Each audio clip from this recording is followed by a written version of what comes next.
આકાશવાણી ભુજ સ્થાનિક સમાચાર તૌફિક સમા વાંચે છે। નમસ્કાર। રાષ્ટ્રીય ગીત વંદે માતરમની 150મી વર્ષગાંઠ પર આવતીકાલે લોકસભામાં વિશેષ ચર્ચા શરૂ થશે। સત્તાવાર સૂત્રોના જણાવ્યા અનુસાર પ્રધાનમંત્રી નરેન્દ્ર મોદી લોકસભામાં ચર્ચા શરૂ કરશે। પત્રકારોને માહિતી આપતા સંસદીય બાબતોના મંત્રી કિરેન રિજિજુએ જણાવ્યું હતું કે સમગ્ર દિવસની ચર્ચા બપોરે 12 વાગે શરૂ થશે। તેમણે ઉમેર્યું હતું કે લોકસભા અધ્યક્ષ ઓમ બિરલાની અધ્યક્ષતામાં મળેલી સર્વપક્ષીય બેઠકમાં નિર્ણય લેવામાં આવ્યો હતો કે વંદે માતરમ પર ચર્ચા આવતીકાલે અને ચૂંટણી સુધારા પર ચર્ચા 9 ડિસેમ્બરે કરવામાં આવશે। કચ્છ સહિત સમગ્ર રાજ્યમાં મતદાર યાદીની ખાસ સઘન સુધારણા ઝુંબેશ ચાલી રહી છે। આ ઝુંબેશમાં ગણતરીનો તબક્કો 11મી ડિસેમ્બર સુધી ચાલશે અને ડ્રાફ્ટ મતદાર યાદી 16 ડિસેમ્બરે પ્રકાશિત થશે। ભુજ ખાતે બીએલઓ તરીકે ફરજ બજાવતા ગીતાબેન મહેતાએ એસઆઈઆરની કામગીરીમાં લોકોના સહકાર અંગે માહિતી આપતા કહ્યું કે હાલ મતદાર યાદી સઘન સુધારણા ચાલુ છે। આ કાર્ય જ્યારે અમને સોંપવામાં આવ્યું ત્યારે મતદારોને મેપિંગ કરવા, ઓનલાઈન ચડાવવા, આ બધી કામગીરી કઈ રીતે થશે અને તે પણ ક્ષતિરહિત અને પારદર્શી યાદી બનાવવાની એની મૂંઝવણ હતી। પણ સ્થાનિક લોકો, વિસ્તારના અગ્રણીઓએ, કાર્યકરોએ, સ્થાનિક સભ્યોએ સાથ અને ખૂબ સહકાર આપ્યો અને આ કાર્ય સરળતાથી પાર પાડી શકાયું।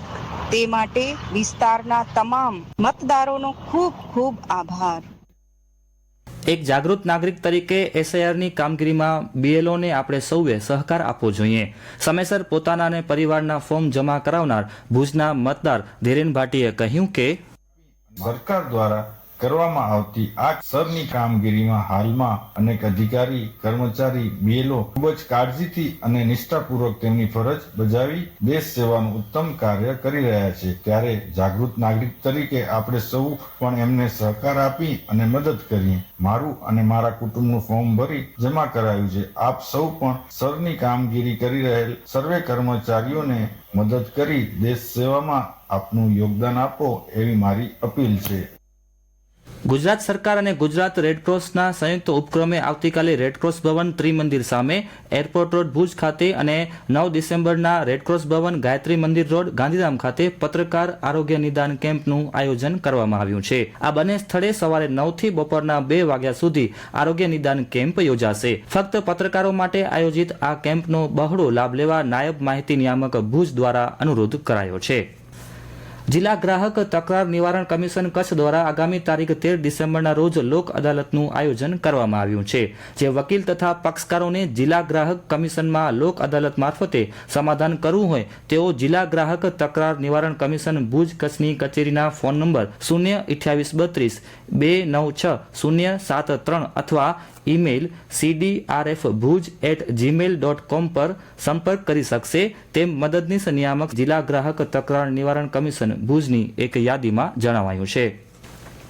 કચ્છમાં ખનીજ ચોરી અટકાવવા માટે કચ્છ કલેક્ટર આનંદ પટેલે જિલ્લા ટાસ્ક ફોર્સની રચના કરી છે।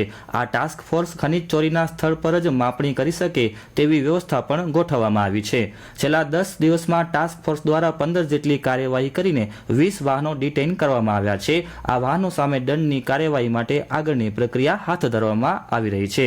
ખનીજ ચોરી અંગે નાગરિકો માહિતી આપી શકે તે માટે વહીવટીતંત્ર દ્વારા 2 હેલ્પલાઇન નંબર જાહેર કરવામાં આવ્યા છે, જેમાં મોબાઈલ નંબર 87 589 અને 70 163 15 455 આ નંબર પર નાગરિકો માહિતી આપી શકે છે। અત્રે ઉલ્લેખનીય છે કે ટાસ્ક ફોર્સમાં ખાણ ખનીજ, રેવન્યુ અને DLIRના સર્વેયર સહિતના અધિકારીઓનો સમાવેશ કરવામાં આવ્યો છે। ભુજ નજીક કુકમા ખાતે બોરવેલમાં પડેલા ઝારખંડના 20 વર્ષીય યુવકનું મૃત્યુ થયું છે। 9 કલાક સુધી ચાલેલી બચાવની કામગીરી બાદ તેને બહાર કાઢવામાં આવ્યો હતો। ફરજ પરના તબીબોએ તેને મૃત જાહેર કર્યો હતો। ફાયર વિભાગ, સેના તથા સ્થાનિક બોરવેલની ટીમની મદદથી બચાવ કામગીરી હાથ ધરવામાં આવી હતી। અને આ સાથે સ્થાનિક સમાચાર બુલેટિન પૂરું થયું। નમસ્કાર।